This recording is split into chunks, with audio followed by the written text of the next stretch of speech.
میرا نام زویا ہے۔ میں نے گھر سے بھاگ کر شادی تو کر لی، لیکن گھر کا سیٹ روزانہ مجھ سے اپنی ٹانگیں دبواتا اور اپنا طوطا میرے ہاتھ میں پکڑا دیتا۔ میں جب بے چین ہو جاتی تو میں بھی ساتھ شروع ہو جاتی۔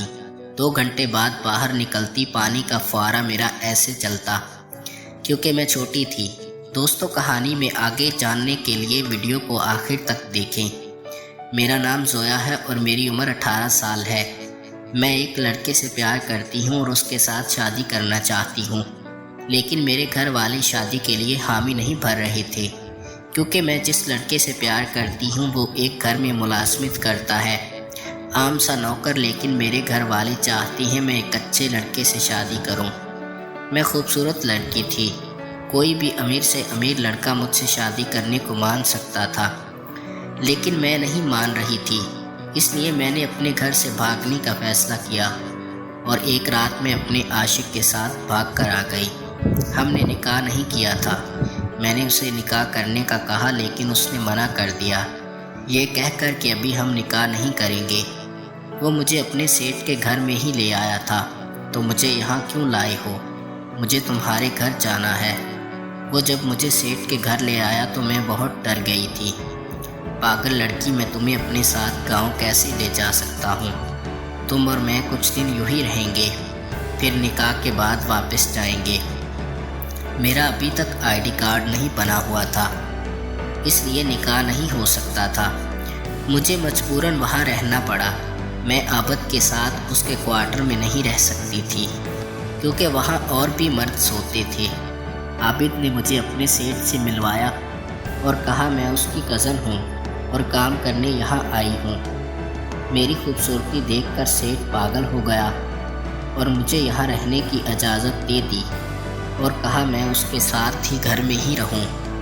اس نے مجھے اچھا سا کمرہ دے دیا۔ سیٹ کی اتنی مہربانیاں دیکھ کر میں گھبرانے لگی تھی۔ عابد نے مجھے سیٹ کے گھر میں رکھنے سے منع نہ کیا اور اپنے کوارٹر میں چلا گیا۔ تم عمر میں کم لگتی ہو، سیٹ نے مجھ سے کہا۔ میں تم سے بھاری کام نہیں کرواؤں گا، تم ایسا کرو میرے ساتھ کمرے میں آؤ۔ سیٹ میرا ہاتھ پکڑ کر اپنے کمرے میں لے آیا اور کہنے لگا میری ٹانگوں میں بہت درد ہو رہا ہے، تم دبا دو۔ میں ان کا حکم مانتے ہوئے ان کی ٹانگیں دبانے لگی۔ میں ٹانگیں دبا رہی تھی کہ جب سیٹ نے اپنا طوطا باہر نکال لیا اور پھر میرے ہاتھ پر رکھ دیا اور کہنے لگے اسے بھی دبا دو، یہ بہت درد کر رہا ہے۔ سیٹ کی بات سن کر میں شرم سے پانی پانی ہو گئی اور بولی میں ایسی نہیں ہوں صاحب، یہ سب کچھ نہیں کرتی۔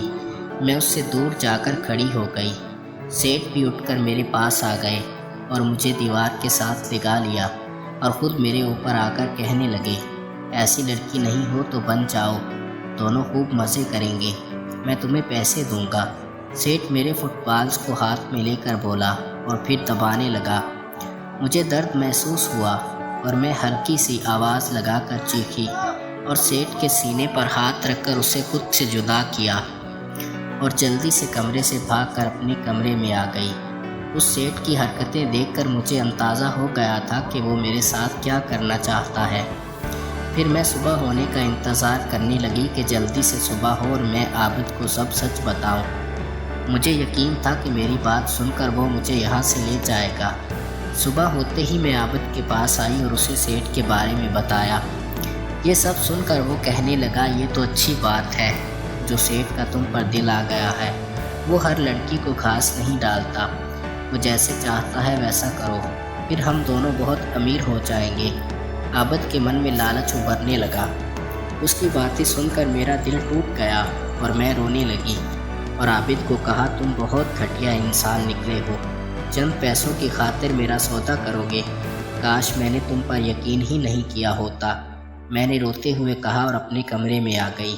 میں رو رہی تھی کہ ایک لڑکی کمرے میں آئی اور کہنے لگی سیٹ مجھے بلا رہے ہیں۔ میں نے اپنی آنکھیں صاف کی اور سیٹ کے پاس آئی۔ وہ کمرے میں بے لباس تھا، اس کا طوطا بھی باہر نکلا ہوا تھا۔ مجھے دیکھ کر وہ مسکرانے لگا اور سیٹ نے مجھے بازو سے پکڑ کر بستر پر گرا دیا اور پھر میرے اوپر آ کر کہنے لگا میرے ساتھ کبڈی کھیلو، بہت مزہ آئے گا۔ میں بھی بہت بے چین ہو رہی تھی، اس لیے فوراً مان گئی اور پھر میں نے سیٹ اپنا طوطا داخل کر دیا